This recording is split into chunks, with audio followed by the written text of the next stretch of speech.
Hey, welcome to the second match of week 5. We have the Take 2 Tyranitars on player side versus the Gogoat Flower Rangers on opponent side. The Take 2 Tyranitars are still undefeated on the season at 3-0. Last week surviving the Jake Gambit, being able to take out potentially key offensive threats on the opponent's side, like Mammoth Swine without getting a value, and like Ditto without getting any value. Just mons that looked like could have been a lot of problems. And for the Google Power Rangers, they are 1-2, but coming off a big win against the defending champion and his twin brother, the Manly Monetrix. Full disclosure, I don't know any of the details, but I do know who wins this match, because somebody was talking about the match within spitting distance from me. Thanks. You know who you are. But I still think this will be an interesting match to see who will go down. I think this is going to be a really big Mega Blaziken game. Fighting fire coverage threatens 4 out of the 6 mons. And like not even just threatens, but like blows up 4 out of the 6 mons.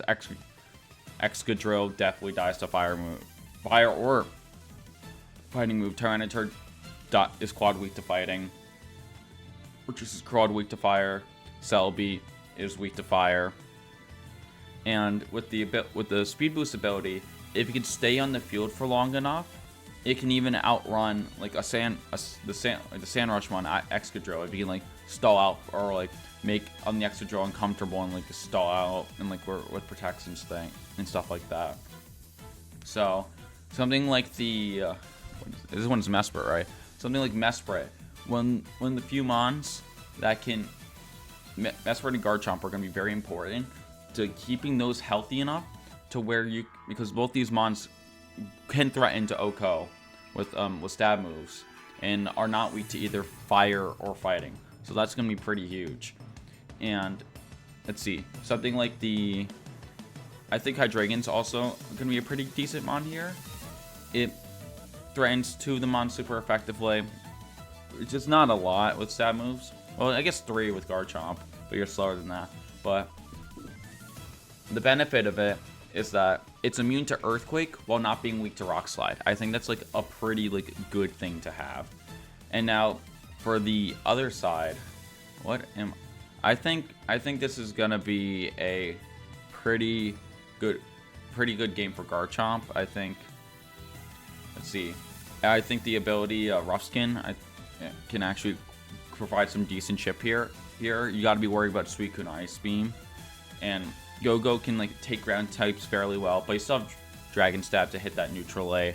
The Earthquake can threaten the Aegislash and the Blaziken, and even something like the Star Actor that like is okay with like the ground type moves. It's just like you want to use these contact moves so you can get some good chip on it.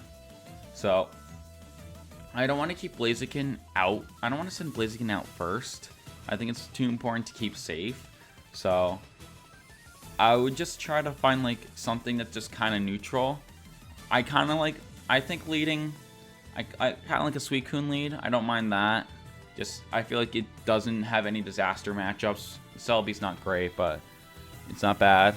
And maybe you want to try to set up some speed control with which the Suicune can do because that has Tailwind, or maybe the Star Actor. So like that, maybe like a speed control mon.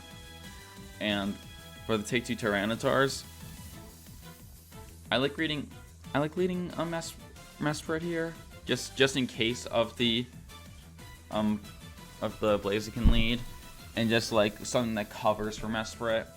So Mesprit's not good against the Aegislash. It's not good against Hydreigon. So like, no real mon answers both of them perfectly, but like Garchomp ain't bad, so you can just mash Earthquake. It's immune, so maybe something like that. But let's see how this match actually unfolds.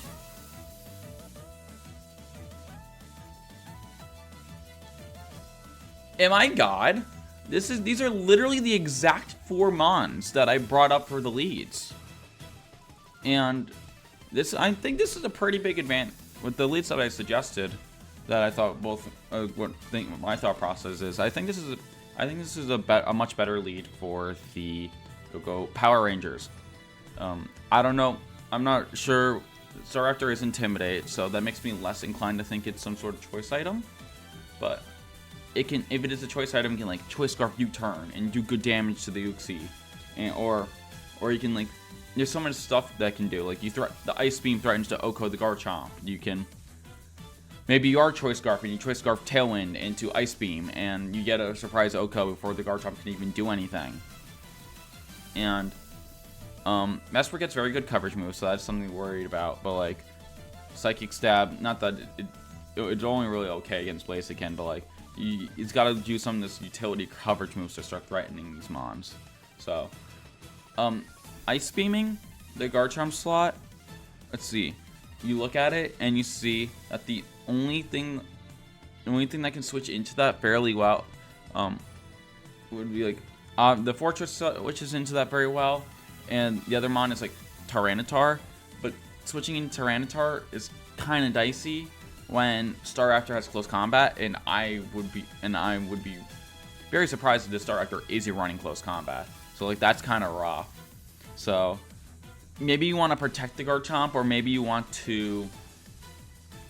want to switch into Fortress and just like. And this Mesprit, you got to start putting some offensive pressure on something. Maybe the Staraptor, because you're more likely to be able to successfully do that. Okay, there's a Tyranitar. Okay, we got some hard switches. Oh, we have.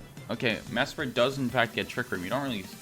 Trick Room is not something that like I really expected here, because you look at the sand mons and like you usually think of the speed boost, but let's see.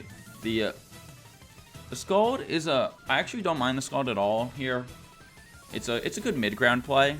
It covers the 2 mons that would have taken that Ice Beam a lot better, because it's stab and like it's super effective against Tyranitar and it's neutral to Fortress. But you also get the bird chance, and so even if like as Garchomp stays in, you're probably doing decent damage. You got a chance to burn. Like I think that's a good mid ground. And then this Trick Room, this Tyranitar is going to be quite annoying now, because I'm assuming this Mesprit doesn't have much speed into it. Maybe it's a minus nature, so like this maybe just be speed control for 4 straight turns. But both Hydreigon and Suicune are fairly bulky, and Hydreigon still threatens the Uxie. No, that's not Uxie. The Mesprit right now, and is immune to Psychic. So this despite not having speed control, this isn't the worst spot in the world. Maybe you can actually get the burn on the Tyranitar this turn. But like, I don't mind just like Dark Pulse Scald and be like, okay, find a way to deal with this. And the question is like, what do you do against that? And you don't want to switch into like Celebi's and no, because you get Dark Pulsed.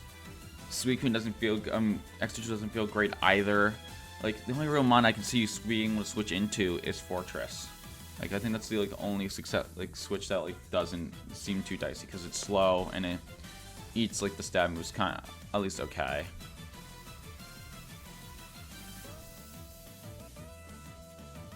Shiny Gogoat. Okay. Oh my gosh, we have a Rock Slide miss. I didn't know he was able to miss that move.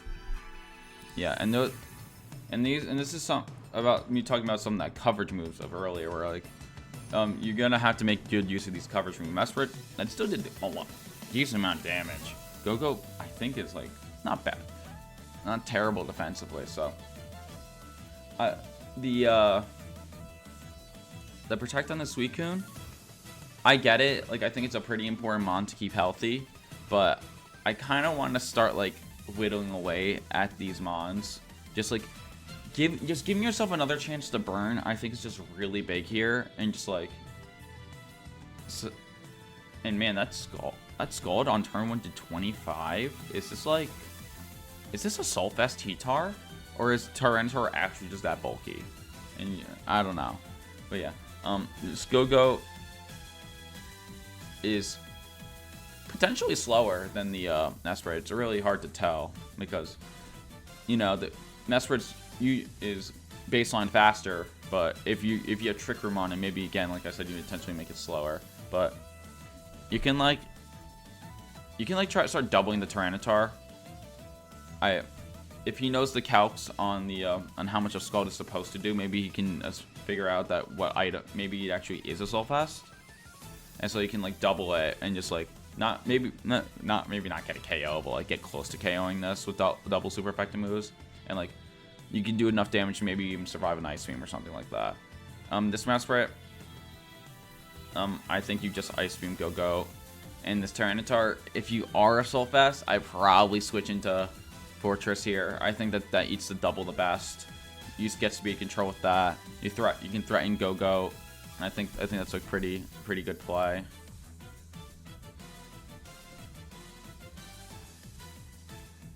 Yeah, there's the Fortress I was talking about earlier. Okay, do we get the burn? And we do get a burn. Okay, that's a pretty big burn there. It definitely cuts off the attack power. This is about as well as this turn could have gotten for the Gogo Power Rangers.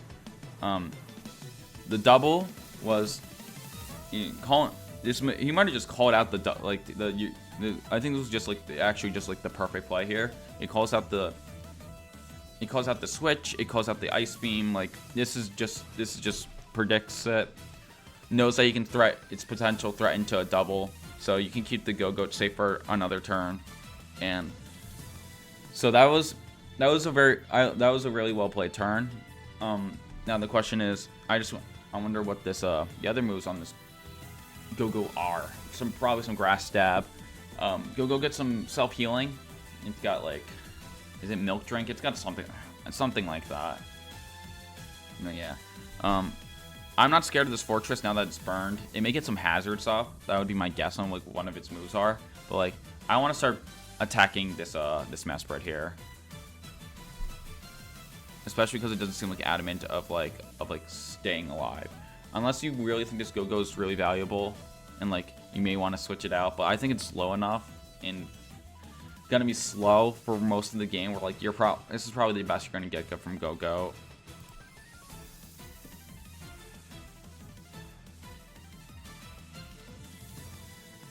Okay, we are switching now. Yep, those are the rocks. Oh my gosh, and he gets a freeze.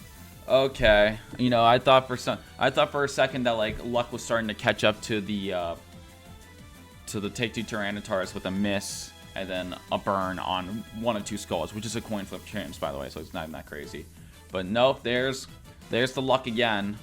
We'll see if the guess we have to figure out if this Aegis Slash can thaw or not. The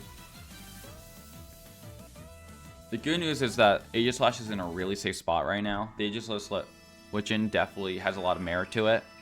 It is super slow, and it walls both these mons. So like I was talking about how like the Gogoat maybe just better to keep it staying in for just because I don't see how much more value you're going to get out of it. But like, if you're only risking 11%, I'm losing 11% to get in Aegis Slash, like that's very much that's very fine by me. Like maybe this Gogo can maybe squeeze in one attack in like a certain scenario where like against like maybe Excadrill and Fortress or something. I don't like that specific lead, or you can use it for a sack later. But yeah, if you cannot thaw, you can ghost move the Mesprit and just scald this with the Fortress. I don't see what else you can really do here. This Mesprit's in like, I mean, do you wanna play with fire and be like, haha, I don't think you're gonna be able to get the thaw, because you can start like you can ignore that mon as long as you want until it unthaws. It also depends on what are the other moves with Mesprit, because if you have Thunderbolt, you can start whittling down the Suicune. And man, this Fortress does have more hazards, but I don't know how much more use you're gonna get out of that mon either. We're gonna start. Okay, we do got the double switch for the last turn trick, and we do got a freeze, and we got no burn this time. The Aegislash still is frozen, and the Skull to wither away the Mesprit. No, this is Azelf, my bad. No, this is Mesprit. It's just getting chip damage at this point. I think like the Fortress might have just been like a genuine liability to be on the field at that point after the Stealth Rocks. So like ignoring it is like completely reasonable. The double switch here, I fully understand it. It sets you up for speed control for now that the Trick Room is fading out.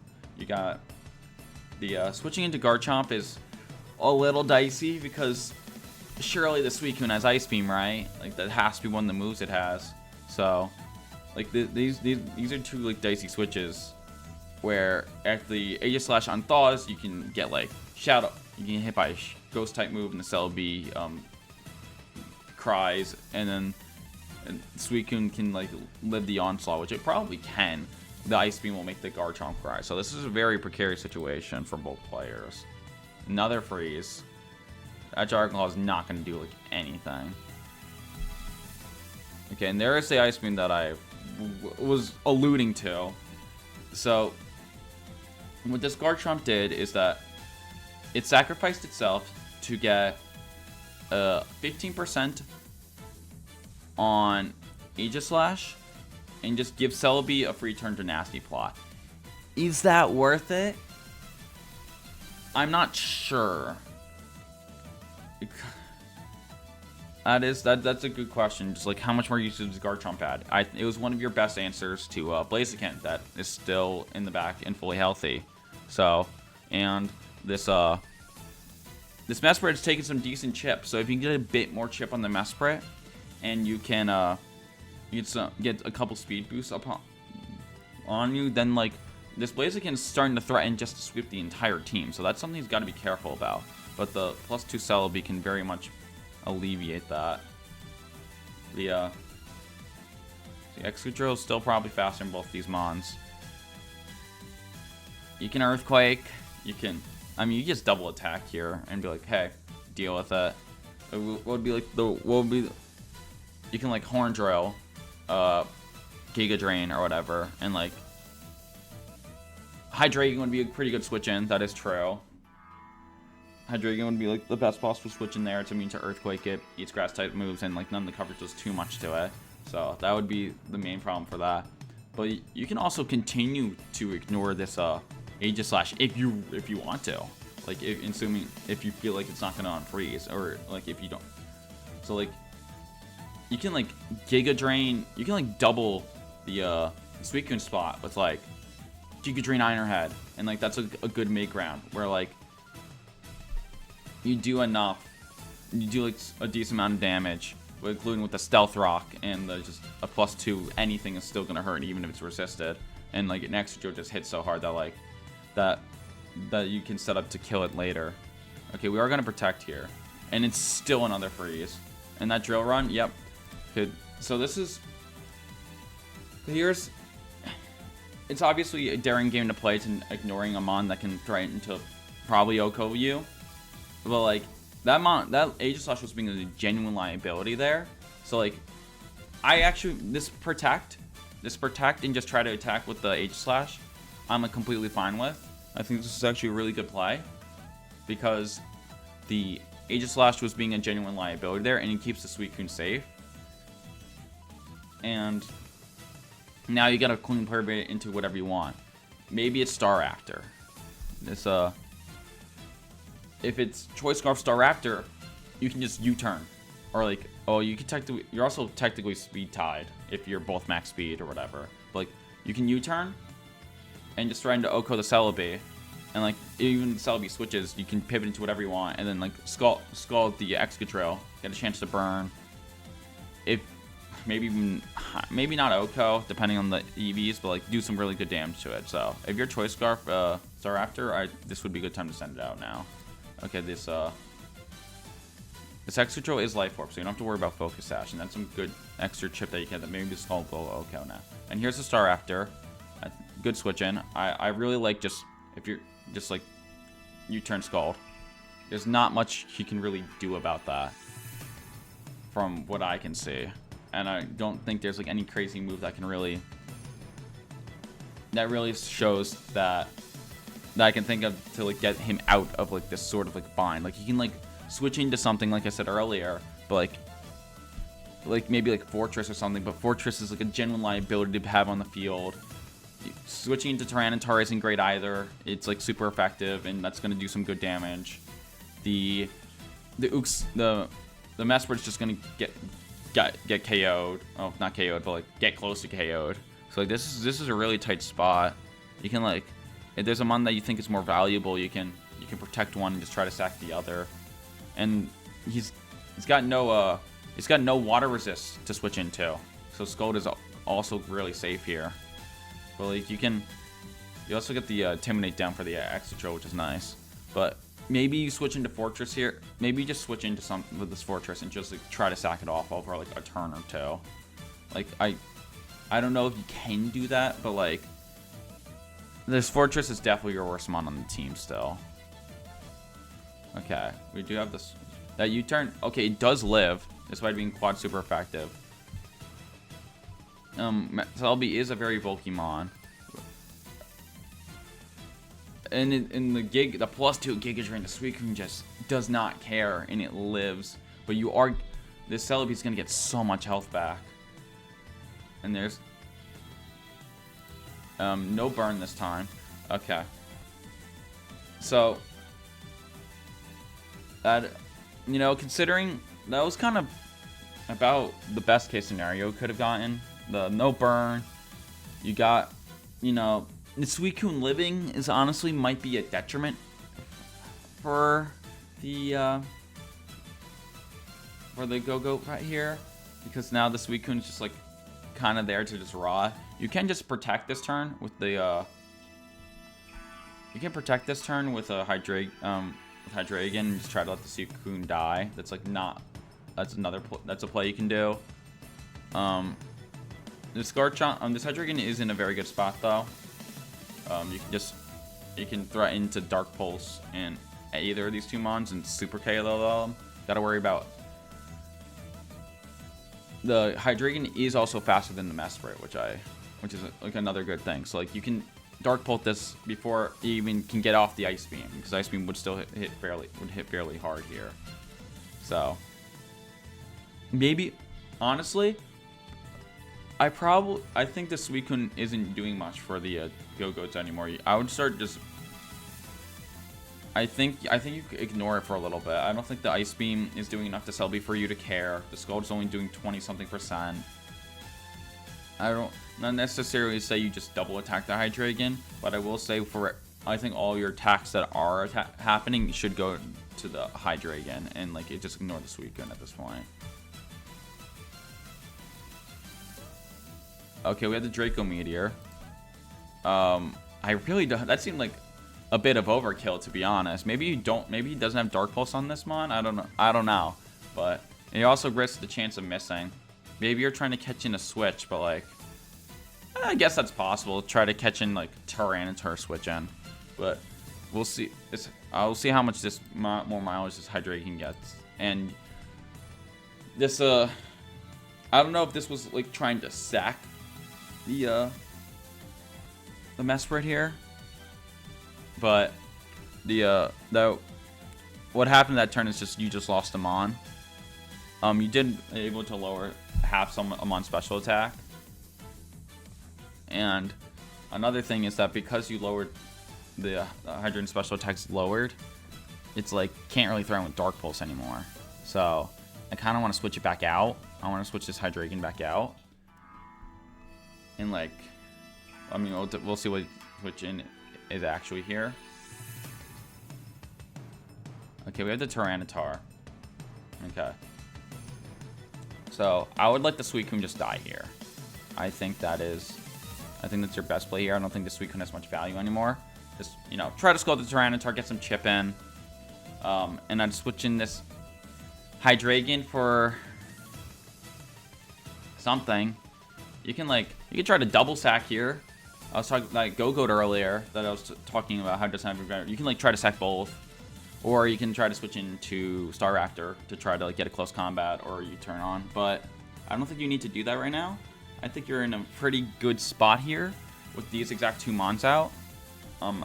If you just get a clean switch into both Blaziken and Staraptor, that's really hard to beat. I think that's really just hard to beat at this point. Like you can switch into Excadrill or whatever, but for one of those. But then the next turn the Blaziken just protects, it will be at +2 speed and faster than the Excadrill in Sand. So that's this is a very rough spot. I think I want to try to sack 2 mons. I'd probably just try to double sack here. And I think that's what the plan is here. And I really like this call. That's a brick. Yep. And now you're in the now this is Staraptor Blaziken time, and how do you beat this? That is the question.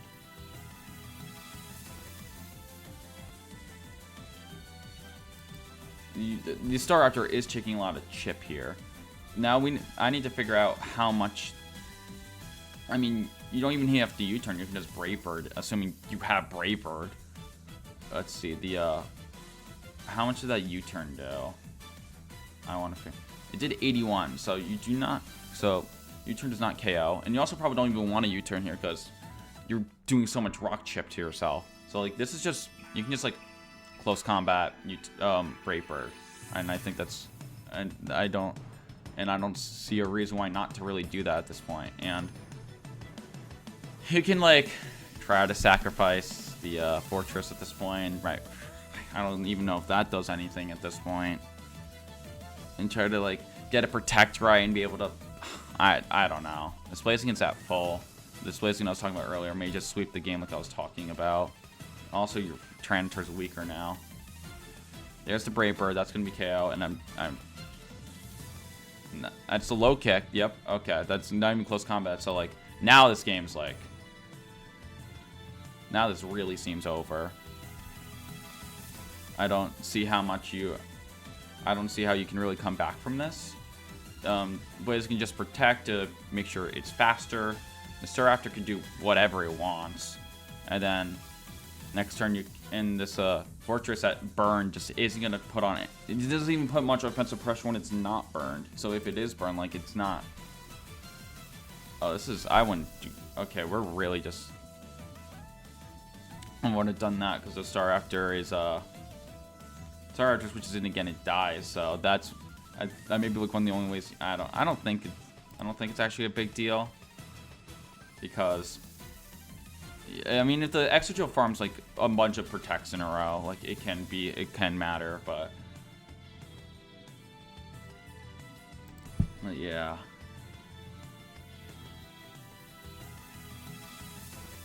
Okay, we're just sacking these mons just to like try to make sure this Blaziken is as safe as possible. Like, you are putting yourself a bit more vulnerable to getting crit, so there's that.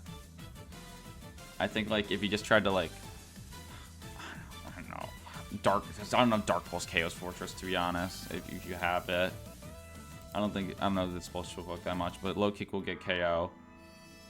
And that bug, yeah, that was embarrassing. And that's gonna do it. Congrats to the Gogoat Power Rangers getting their 2nd win in a row. And that is, wow, that gets braver. That's funny. I guess that makes sense because it's like up chicken. But congrats to the Gogoat Power Rangers for getting 2 wins in a row. That is the first loss for the Take-Two Tyranitars. And yeah, I thought that was actually. I was really impressed by how the Gogoat Power Rangers played that. I think they made good sacks. I thought the Gogoat I was talking about earlier that had no value, and like he was able to squeeze out value with that with just a clean switch in. He did some good mid ground plays, some good reads. I was actually super impressed. But that's gonna do it for me, and I'll see you guys soon. Bye.